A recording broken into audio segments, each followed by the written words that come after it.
안녕하세요, 여러분. 성공합시다.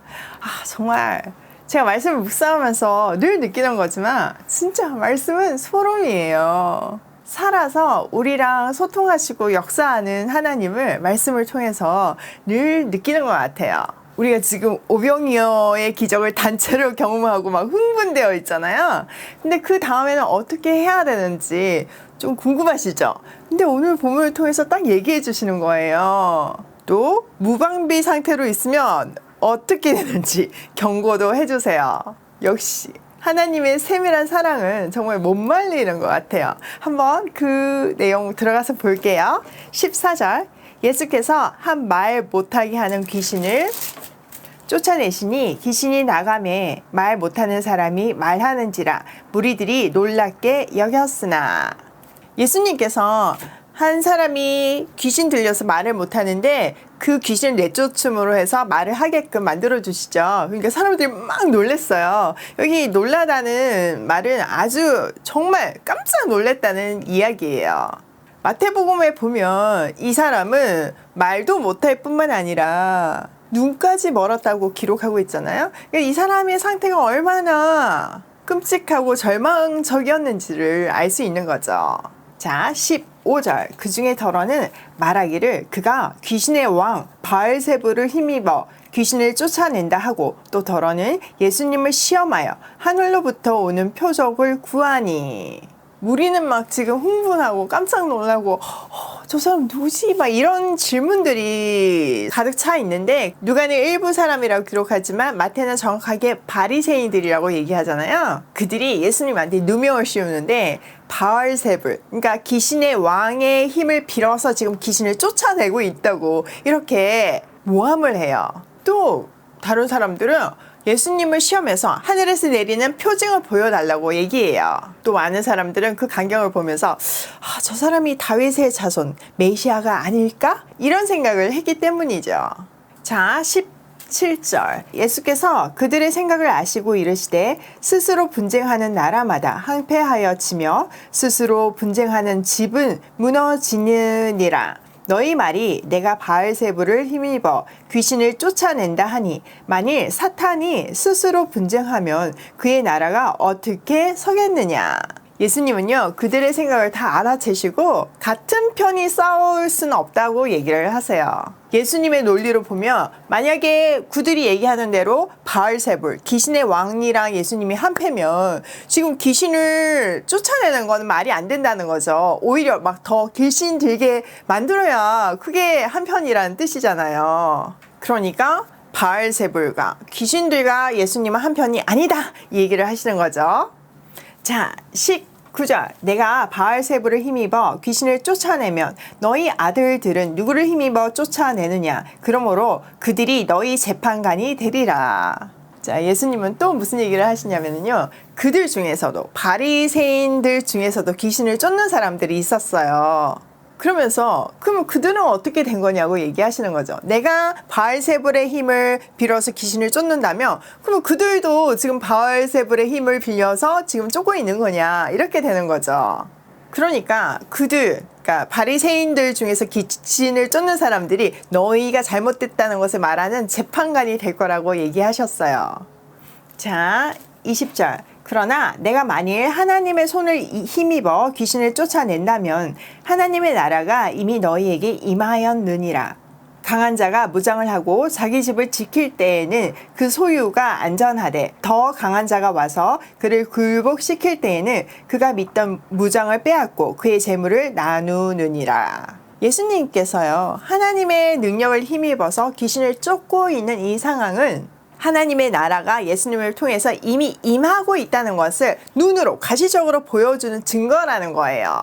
그리고 힘센 사람이 완전 무장을 하고 집을 지킬 때는 그의 소유가 안전하지만 그것보다, 그 사람보다 더 힘센 사람이 와가지고 그를 이기면 그가 갖고 있던 모든 무장을 해제하고 그의 소유를 다 나누어 준다는 거죠. 그의 소유는 다 빼앗은 노력한 것들이잖아요. 그거를 다시 나눠 준다는 얘기인 거예요. 너무나 당연한 이야기죠. 예수님은요, 이 이야기를 통해서 적극적으로 강한 자인 사탄을 쳐부수고 계신다는 것을 말씀해 주시는 거예요. 이 말은요, 이미 십자가에서 세상을 이기신 예수님의 승리 안에서 우리가 있다는 거예요. 구약에 보면요, 하나님을 종종 이스라엘 편에서 싸우시는 강한 용사로 묘사되고 있어요. 예수님께서는 이제 그 강한 용사로서 자기 사람들을 구원하시는 분이라고 말씀하시는 거죠.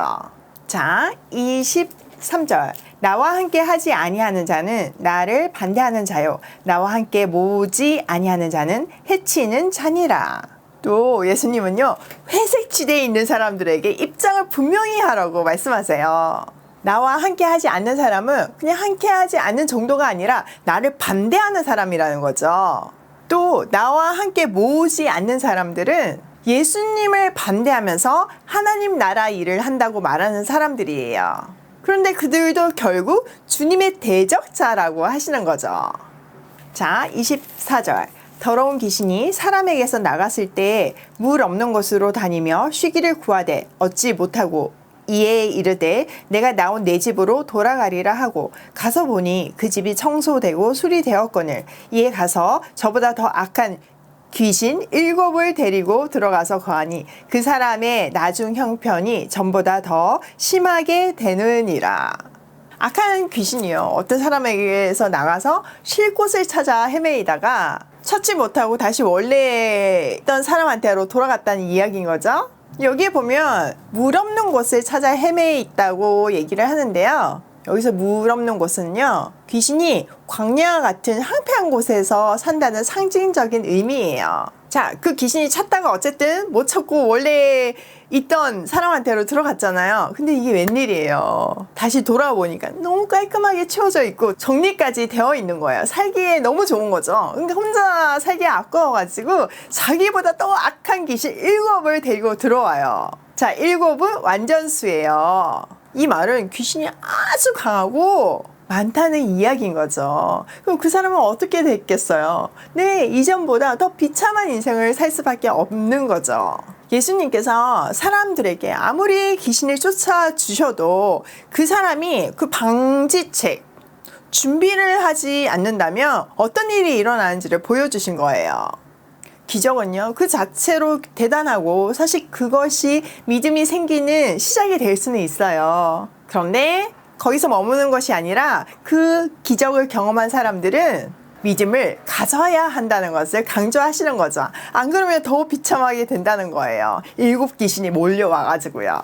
자, 27절. 이 말씀을 하실 때 무리 중에서 한 여자가 음성을 높여 이르되 당신을 뵌 태와 당신을 먹인 젖이 복이 있나이다 하니 예수께서 이르시되 오히려 하나님의 말씀을 듣고 지키는 자가 복이 있느니라 하시니라.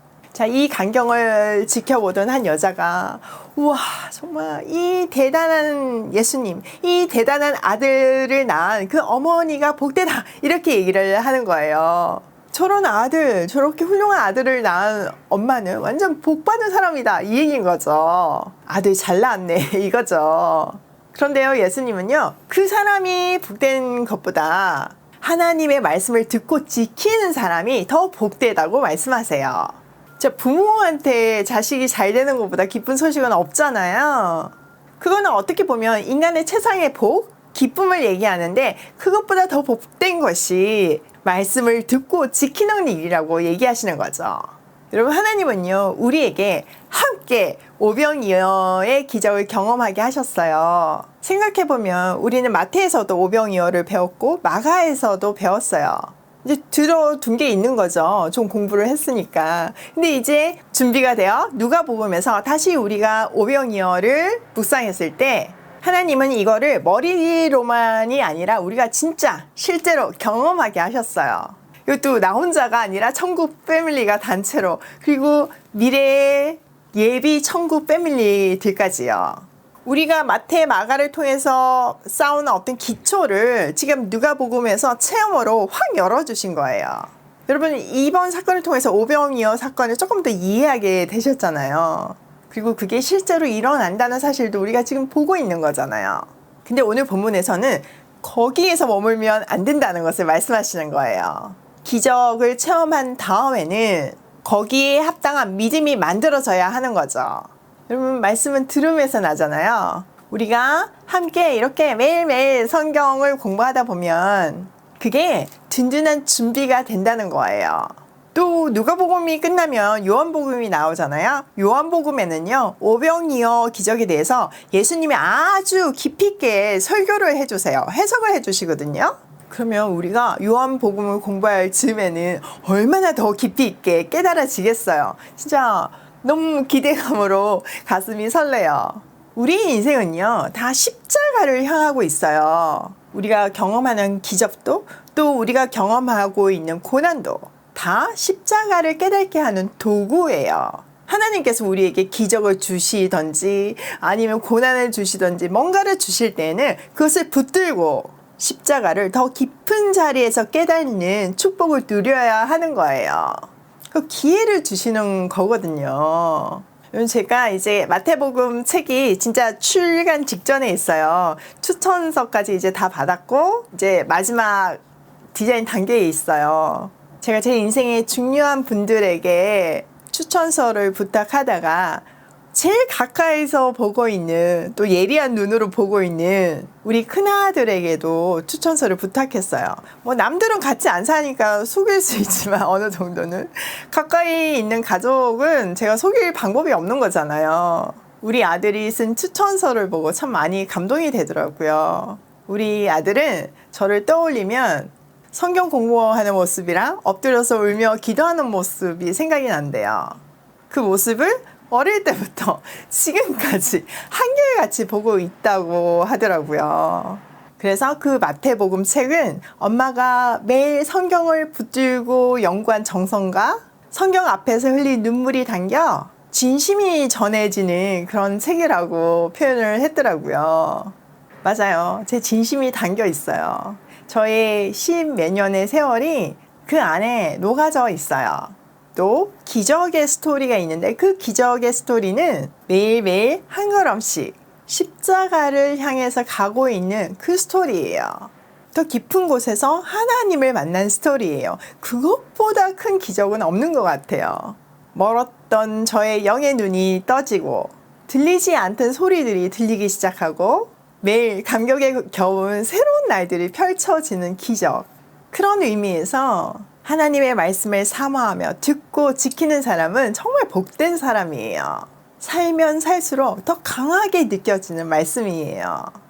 하나님의 말씀을 사모하며 말씀대로 살기를 소원하는 우리 천국 패밀리들에게 하나님은 기적을 보여주셨어요. 이제 그 기적을 시작으로 더 말씀을 듣고 지키는 복된 인생을 살라고 하시는 거예요.